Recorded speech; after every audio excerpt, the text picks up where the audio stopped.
Hey, how's it going everybody? It's Tanner here and welcome to a new Ninjago video here on the channel. In today's video, we are going to be discussing the concept of Ninjago adopting fan ideas and actually incorporating them into their overall lore. Now, of course, with Ninjago, a lot of stuff is kind of predetermined, especially within the earlier years of Ninjago. Lots of things that were, of course, made by the overall corporation of LEGO themselves, and fan input was left to a minimum. However, nowadays, it's very obvious that Ninjago fans are pretty much making a very big impact on what actually goes down in the series, of course, regarding certain things. One of the most famous examples is the idea of where Zane actually got his powers. That initial concept of the original Master of Ice giving his powers to Zane via an elemental transfer, that idea was actually taken from a fan. And at the time that Sons of Garmadon was coming out, that was pretty huge. I mean, that was first revealed again in season 8, and I remember theorizing that as well. But a lot of other people had the same idea, and I could definitely see where Ninjago decided, you know what, that's a good idea, let's incorporate that into the story. Now flash forward to the modern day, and Ninjago is still doing these types of things. The most recent example is within the new Ninjago Reimagined shorts.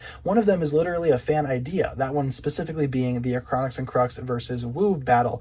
That idea, that whole, concept was actually, taken from a fan, which is great. It's cool to see Ninjago fans actually having some type of impact over the show, and I just find that to be super fascinating. Granted, again, a lot of people had the same idea. Lots of people in the community wanted to know what happened to Acronix and Crux, and a lot of people just assumed that they were just kind of lost in time. This short will probably show what happened to that, and if that is the case, then terrific. Ninjago very much takes influence from popular fan theories, for example, again, Zane's powers, Acronix and Crux, and obviously with everything coming out this year, I feel like Ninjago in a lot of ways is giving back to the fan base, and part of that involves giving answers to various other things too. We know that Ninjago 2021 is going to be heavily expansive in terms of the lore, so I can't wait to see what other fan-derived theories are actually going to be showing up in this new upcoming story. I think it's going to be cool. Will we finally get answers to other historic Ninjago questions that maybe don't have answers just yet? And will Ninjago use some famous fan theories to their advantage? I heavily think so. A lot of other franchises and shows and movies don't really do this with their fan base, and Ninjago is very inclusive in that sense. So